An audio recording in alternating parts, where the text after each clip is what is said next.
5월 가정의 달이 계속되고 있습니다. 5월 가정의 달에 저와 여러분의 개인과 가정 위에 하나님의 충만한 은혜가 임하기를 소망합니다.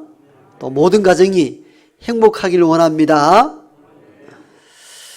다 행복하기를 원하는데 어떤 사람 보면 행복해 보이고 나는 불행해 보이기도 하고, 어떤 가정은 되게 행복해 보이는데 또 우리 가정만 또 불행해 보이는 그런 느낌을 받을 때가 많죠. 그래서 행복과 불행은 어떤 의미에서 결정되는 것이 아닌가, 이런 생각을 가질 때가 많습니다. 내가 아무리 발부둥축에 애를 써도 그 행복을 찾을 수가 없을 때에 위로부터 오는 풍성한 무언가 기본적으로 있기 때문에 누구는 행복하고 나는 불행한 것 아닌가, 이런 생각을 가질 때가 있죠. 물론 환경적 요인이 행복의 어떤 출발점이 될 때가 간혹 있습니다. 예를 들면은 북한이라는 3대 세습으로 인하여 백성을 통제하고 억압하는 그 나라에서 태어날 때는 많은 사람들이 행복하기 불가능합니다. 불행할 수밖에 없는 어떤 환경을 안고 태어났기 때문에 그때는 개인의 어떤 행복을 추구하는 것 이상으로 그 국가적 통제가 개인과 백성들을 불행하게 만들 수가 있겠죠. 또 어떤 나라의 전쟁이 극심한 나라에 태어나거나 그 속에 사는 사람들도 행복을 찾아 나선다는 것이 개인적인 힘으로 불가능할 때가 종종 있습니다. 그래서 가끔은 우리가 내가 원치 아니하게 불행을 당할 때에 그건 너무나 환경적으로 태생적으로 갖고 오는 것 때문이 아닌가, 이런 생각을 가질 때가 있죠. 물론 이런 특수한 경우를 제외한다면 대부분의 행복과 불행은 자기 자신으로부터 출발할 때가 또 있습니다. 우리는 이 부분도 외면하지 말아야 됩니다. 만약 행복과 불행이 우리 자신으로부터 출발하게 된다면 우리 자신이 행복을 만들어내어야 합니다. 그럼 행복을 어디서 만들어내고 어디서 찾을 수 있는가? 이건 세상 여러 가운데에서도 이야기를 많이 하고 있지만 우리는 믿음의 사람이기 때문에 성경에서 하나님은 어떻게 말씀하고 있는가? 행복이 어디 있는가? 우리는 말씀을 통해서 배워야 합니다. 오늘 말씀에서는 행복이 여호와의 경외에 있다, 이렇게 가르치고 있습니다. 오늘 우리가 잠언 15장 16절의 말씀을 읽었는데요, 거기는 이렇게 지혜자가 하나님의 말씀을 우리들에게 전해주고 있습니다. 가산이 적어도 여호와를 경외하는 것이 크게 부하여 번뇌하는 것보다 나으니라. 아멘. 간단하게 설명하면 이런 부분들입니다. 재산이 엄청 많아서 늘 고민하며 사는 사람보다 상대적으로 재산이 조금 적어도 여호와를 경외하며 사는 사람이 더 행복합니다, 이런 뜻을 가지고 있습니다. 그렇다면 왜 행복이 재물의 많음에 있지 않고 여호와의 경외에 있다 하는 겁니까? 여러분, 실제 우리가 살아보니까 어떻습니까? 너무 가난해도 행복하기가 쉽지가 않더라고요. 아마 우리 위에 부모님 세대에는 일제 압박기, 또 6.25 전쟁을 경험하셨잖아요. 그 전쟁통에 또 이전에는 나라 잃어버렸을 때에 개인이 행복을 찾는다는 것은 쉽지 않았을 때였을 거예요. 그리고 전쟁 이후 세대, 저를 비롯한 우리 선후배 베이비붐 세대 때에는 다들 가난했습니다. 다들 가난했잖아요. 학교 공부하는 것 쉽지 않았습니다. 제 또래만 하더라도 우리 동네에 한 36, 7 초등학교 동기가 있었는데 중학교 올라갈 때는 여자친구들 거의 다 초등학교 졸업하고 끝났어요. 중학교, 고등학교 올라간 애들이 한 서너 명밖에 안 됩니다. 다 가난했습니다.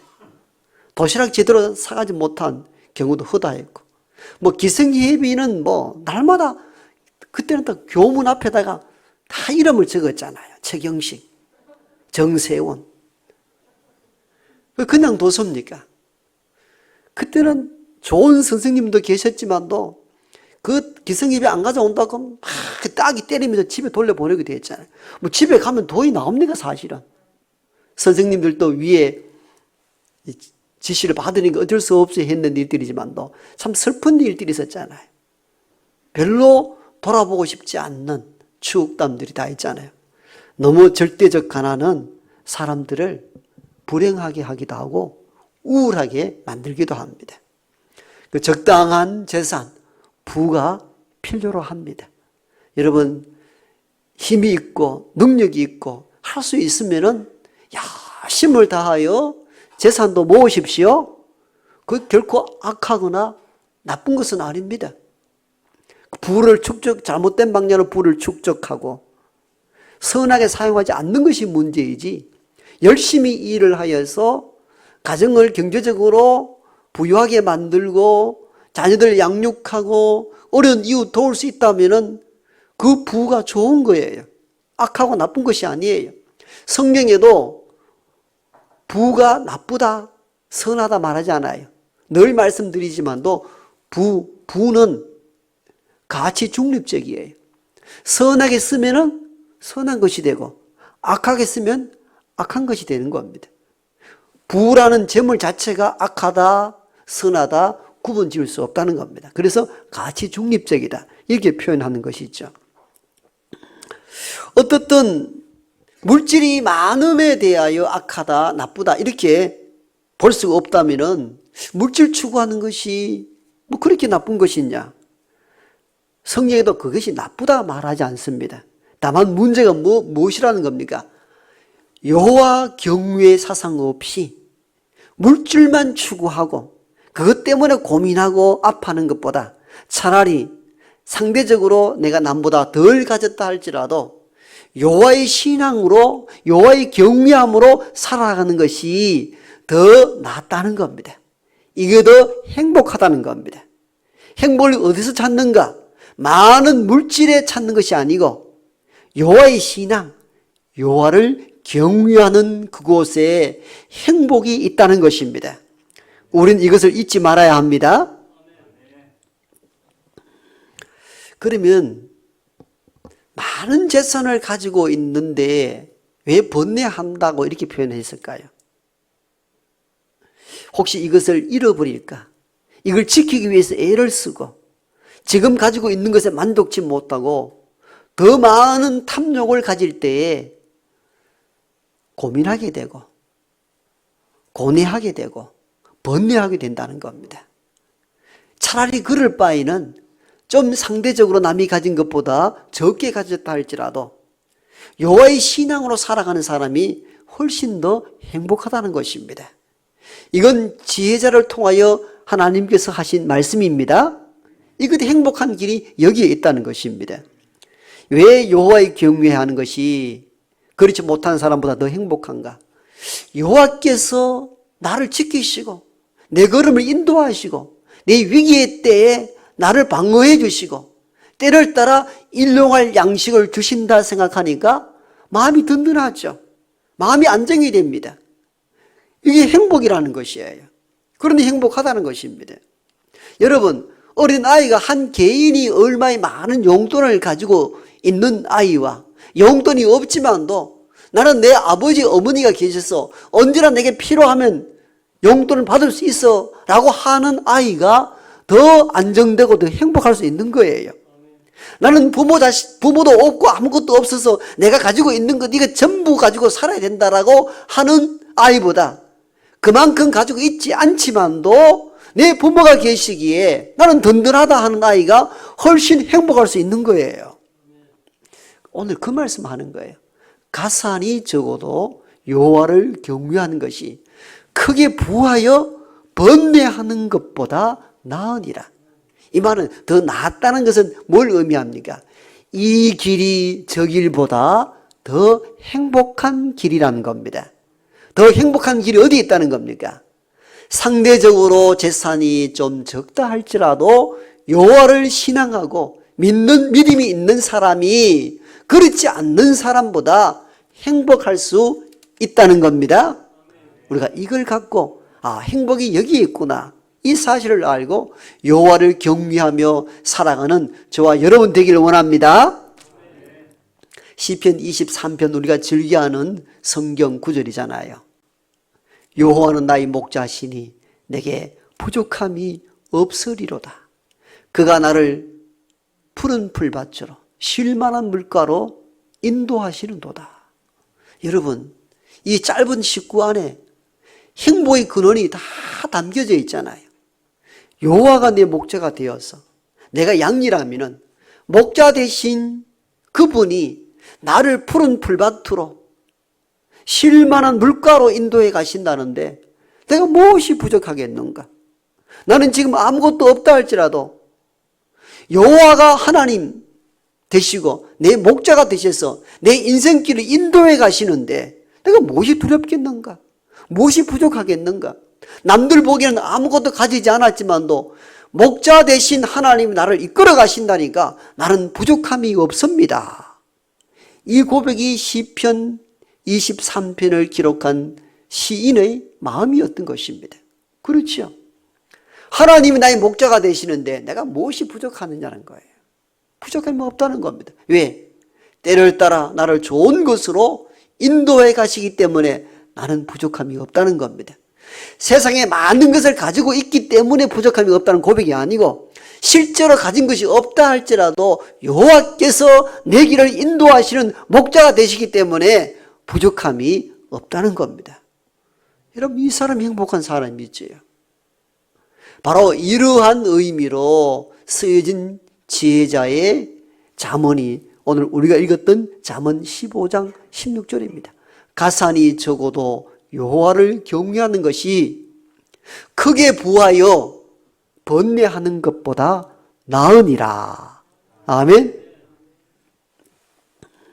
잠언의 기자는 우리들에게 두 가지 인생길이 있는데 그 인생길 가운데 어떤 하나를 선택해야 된다면 뭘 선택하시겠습니까? 지금 이 질문을 던지는 겁니다.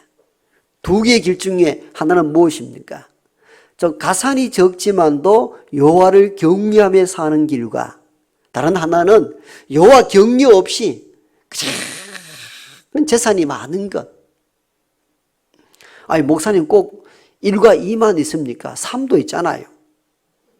재산이 많으면서 여호와를 경외하면 얼마나 좋습니까? 맞습니다. 재산도 많고 여호와를 경외하면 얼마나 좋습니까? 그런데 이런 부류의 사람은 아주 소수라는 거예요. 대중적이지 않다, 보편적이지 않다는 겁니다. 보편적이지 않은 특수한 것을 우리가 선택하라면 선택하기 쉽지요. 그래서 잠언의 기자는 이 부분 특수한 계층을 빼고 있는 거예요.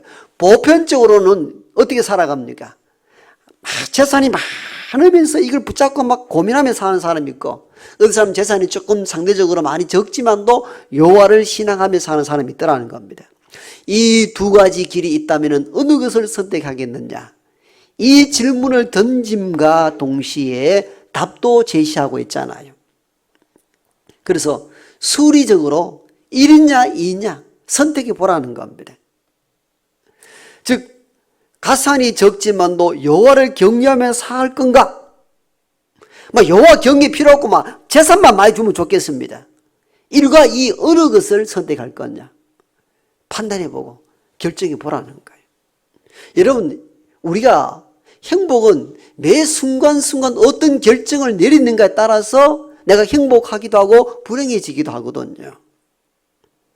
오늘 잠언의 기자는 답을 A는 B보다 낫다 이렇게 표현합니다. A가 뭡니까? 가산이 적지만도 여호와를 경외하는 것이 크게 부하여 번뇌하는 것보다 나으니라. 아멘. 이 길이 저 길보다 낫다는 겁니다. 그런데 여러분들 여기서는 지금 아멘 하지만도 실제 살아가는 거 어떻습니까? 그 하나님 얘기 좀 그만하고요. 목사님, 지금 세상살이 어떤지 아세요? 돈이 많아야 돼요. 돈이 많아야 돼요. 뭔 소리 합니까? 그런 예배당 안에서만 하는 얘기지 실제 세상 살아가 보소. 요즘 목사님은 교회 안에만 있고 바깥에 직장생활 안 하니까 참 모르는 소리 합니다. 돈이 최고예요. 돈이 최고. 돈이 있어야 세상 살아가죠. 솔직히 그 마음 아닙니까? 여러분들 요즘 2030 세대 보세요. 월급 받아가지고 집 살 수 있나요? 불가능하잖아요. 그러니까 이 친구들이 주식에 투자하기도 하고 요즘 주식보다도 또 가상화폐에 투자하기도 합니다. 충분히 이해가 됩니다. 여러분 살아가는데 결혼하는데 뭐 집 한 칸은 있어도 결혼할 생각을 갖는데 그것조차도 허용이 안 되니까 미래가 없다는 거예요. 그래서 사실은 우리가 오늘의 젊은 세대들의 고민도 이해해야 합니다. 그래서 다음에는 저는 허경영이를 대통령 뽑을까 내가 이 생각도 한다니까요. 허경영 대안이 뭡니까? 연애만 해도 연애수당 5천만 원 준다는 거예요. 얼마나 좋습니까 여러분? 신혼부부에게 1억 수당 준다는 겁니다. 집은 공짜고요. 내가 대통령 뽑아버릴까 이 생각한다니까요. 그만큼 지금 젊은 세대들이 참 힘든 가운데 있습니다. 그러니까 부모로부터 선대로부터 물려받은 것도 없는 청년들이 살 길이 사실 막막한 거예요. 그래서 여러분들 그런 요즘 그 얘기 하잖아요. 조물주 위에 누가 있어요? 건물주가 있다는 거예요. 창조하신 조물주 위에 건물주가 있다 얘기를 나오잖아요. 이거 공공연한 비밀이에요. 우리 집에 어떤 자녀도 아빠 나는 건물주가 될 거야. 그래 해라. 내가 기도할게 이랬는데 여러분 이게 현실이에요. 그만큼 심각한 경제적 어려움 속에 있고 빈곤은 우리를 불행하게 만들기도 하거든요. 그런 시대 속에 가산이 적지만도 여호와를 경외하는 것이 크게 부하여 번뇌하는 것보다 낫다. 이 말씀이 마음에 와닿을까 하는 염려도 있는 거예요. 막 고민 좀 해도 괜찮습니다. 재산만 많이 좀 주십시오. 이게 우리의 현실 아닙니까? 그런데 여러분, 우리가 과거보다 더 많은 부를 축적하고 있어요. 실제적으로. 우리가 50년 전후로 해서 보았을 때도 몇십 년 동안에 1인당 소득이 엄청 늘어났잖아요. 그죠? 여러분 제가 이런 말 하면 대구에 사셨던 분들은 이해를 못해요. 저는 고등학교까지 쌀밥을 많이 먹어본 기억이 별로 없어요. 제사 때 좀 먹어보고 하도 꽁당 보리밥을 도시락에 사줘가지고 학교 가면 도시락 뚜껑 이렇게 내기가 너무 부끄러웠어요. 내가 고집이 세겠거든요. 쌀밥 안 사주면 안 가겠다고 그랬더니 오늘 도시락 열었더니 흰 쌀밥이 쫙 깔렸어요. 야 깜짝 놀랐어요. 그런데 흰 쌀밥은 5mm 싹 깔고 밑에 딱 꽁당 보리밥 되더라고요. 시골 사람 이거 다 경험했잖아요. 이 막내 아들이 창피스러울까 싶어가지고 위에만 살짝 깔고 남보기는 쌀밥처럼 보이지만 다 꽁당 보리밥이었어. 그런데 돌아보니까 그때와 지금 비교해보면 지금이 훨씬 많은 것을 가지고 있는 지금도 행복한가? 그렇지가 않더라는 거예요. 오히려 행복의 수치가 가난했을 때에 더 높다는 통계도 나오고 있어요. 실제적인 통계예요. 그래서 우리는 오늘날 물질에 취해서 조물주보다 건물주라고 할 정도로 물질 지배 사상이 강한 이 시대 속에 우리 행복은 어디서 오는가? 많은 물질을 모아야 얻을 수 있는 것인가? 다시 고민해야 합니다. 그리고 진리의 말씀인 성경으로 다시 돌아가야 합니다. 가산이 적어도 여호와를 경외하는 것이 크게 부하여 번뇌하는 것보다 더 행복한 줄 믿습니다. 여러분 이 잠언을 쓴 기자는 누구입니까? 솔로몬입니다. 솔로몬의 잠언이라 기록되었거든요. 솔로몬이 쓴 겁니다. 솔로몬이 어떤 왕인지 우리는 다 압니다.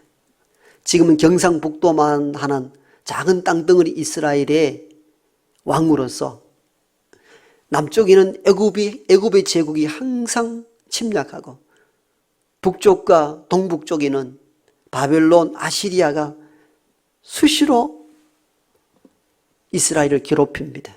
결국은 아시리아, 바벨론에 의해서 이스라엘이 후대에 무너지기 시작하잖아요. 그만큼 지정학적으로 공략을 당할 수 있는 작은 땅덩어리였습니다. 뭐 자원이 있습니까? 거의 다 사막지대인데요. 지중해를 끼고 있는 경상북도만한 작은 땅덩어리, 녹지가 거의 없고 거의 사막밖에 없는 그 작은 땅덩어리에 솔로몬 시대 때는 세계 제1류 국가가 되잖아요. 부강한 경제 부국이 됩니다. 왜? 지정학적으로 불리하다 얘기했는데 오히려 그것을 역으로 아시아와 유럽과 아프리카를 잇는 무역 도시로 활성화시킨 거예요. 대박을 터뜨린 겁니다. 요즘식으로. 그 나라가 엄청나게 부유한 국가가 되었습니다. 주변의 여러 나라들이 솔로몬의 정책과 지혜를 금과 은을 신고 와서 빌리러 왔잖아요. 그 가운데 성경에 나와 있는 스바 여왕도 그 중에 한 왕이었죠. 그만큼 나라를 경제 부국으로 만든 장본인이었습니다. 그러다 보니까 많은 걸 누렸잖아요. 여러분, 후국만 해야 해도 1000명의 여자를 거느렸다니까요. 온갖 부귀 영화를 다 거느렸던 인물이 솔로몬 왕인데, 그 솔로몬 왕이 오늘 이렇게 잠언에서 인생을 고백합니다. 가산이 적어도 여호와를 경외하는 것이 크게 부하여 번뇌하는 것보다 더 나으니라. 아마 제가 보기로는 인생 말년에 인생을 돌아보면서 쓴 지혜서인 것 같아 보여요. 왜? 솔로몬이 참 부궁한 나라의 왕이었고 지혜가 출중하여 주변 이웃 나라들이 지혜를 빌리러 오긴 했습니다마는 거기에 도취된 나머지 말년에 가서 어떻게 합니까? 경제 부국으로 더 활성화시키기 위하여 정략 결혼을 맺기 시작하잖아요. 이웃 나라에 A나라, B나라, C나라, D나라 다양한 나라와 공주들을 정략 결혼해가지고 그러면서 뭡니까? 나라가 이방 문화가 들어오고 이방 신이 들어오게 되고 많은 걸 가졌지만도 머리가 아파지기 시작한 거예요. 그래서 솔로몬은 후대에 가장 불행한 왕 중에 하나였습니다. 우리는 초기에 잘 나갔던 지혜를 주셨을 때 그때 왕을 생각하고 참 솔로몬 부귀 영화 누렸다 이렇게 말하지만도 솔로몬의 후반기는 참 불행한 인생을 살았던 인물입니다. 아마 이때쯤 이 글을 쓰지 않았는가 연관 지어 봅니다. 그러니까 이 글이 나온 거죠. 가산이 적어도 여호와를 경외하는 것이 크게 부하여 하나님 없이 고민하며 재산 어떻게 일구고 어떻게 유지하고 또 일굴까 이렇게 고민하는 것보다 더 낫다. 이 말씀이 여기서 나온 겁니다. 따라서 솔로몬은 가난 백리로서 자기 변명이 아니고 세상을 다 한때 다 가졌던 부를 축적해 했던 인물이 말년에 가서 내놓은 하나님의 지혜서라는 사실들을 우리는 마음 깊이 되새겨야 합니다. 그래서 잠언인 거예요. 그래서 지혜자의 말씀인 거예요. 마음에 새길 필요가 있는 거예요. 오랫동안 살아왔던 사람들의 경험, 인생 경륜을 통하여 하나님 주신 지혜로 주신 이 말씀을 마음 깊이 새겨서 저와 여러분이 모두가 행복하기를 원합니다. 여러분 행복하기를 원하죠? 불행을 원하는 사람 한 사람도 없을 거예요. 다 행복하기 원하는 거예요. 그 행복은 어디에 있습니까? 행복은 어디에 있습니까? 하나님께서 인간을 만드셨을 때에 인간에게 원래는 행복을 주셨어요. 그런데 사람들이 행복을 제 멋대로 사용함으로 말미암아 천사들과 합의해서 인간에게 있는 행복을 해소하기로 결정했다고 합니다. 그래서 이 행복을 어디에다 감출까? 천사들과 이야기하는데 어떤 천사가 하나님 이 행복을 저 바다 깊은 바닷속에 감추어 둡시다. 그랬더니 다른 천사가 말하기를 인간들은 얼마나 머리가 좋은지 그 바다 깊은 속에 있다 할지라도 찾아낼 것이다. 그건 좋은 방법이 아니다. 그랬더니 다른 천사가 그럼 높은 산 꼭대기에다가 행복을 감추어 둡시다. 그랬더니 인간은 탐험 정신이 뛰어나서 거기까지도 올라서 행복을 찾아갈 것이다. 그럼 어떻게 하면 좋겠나 했더니 기가 막힌 묘수를 찾아냅니다. 인간의 마음속에 두면은 찾지 못할 것입니다. 그래서 하나님께서 행복을 어디에 두었다가요? 각자 마음에 두었다는 겁니다. 마음에. 그래서 행복은 우리가 어떤 마음을 먹는가 따라서 행복하기도 하고 불행해지기도 한다는 겁니다. 마음에 두시기 때문에. 그 마음이 어떤 마음입니까? 가산이 적어도 여호와를 경외하는 것이 크게 부하여 번뇌하는 것보다 낫다는 말씀을 마음에 품고 사는 사람이 행복한 사람입니다. 여러분, 남과 같이 많은 재산을 일구고 큰 집을 갖고 그래 행복하다고 그렇게 사는 사람들은 끝내는 날마다 고민하고 번뇌에 빠지기 쉽습니다. 그러나 좀 가산이 적다 할지라도 여호와를 경외하며 사는 이 마음을 지닐 때에 거기에 행복이 있는 줄 믿습니다. 그래서 여러분 개인이든 여러분 가정이든 이 말씀 붙잡고 모두가 행복한 하루하루를 살아가는 모두가 되기를 축복합니다.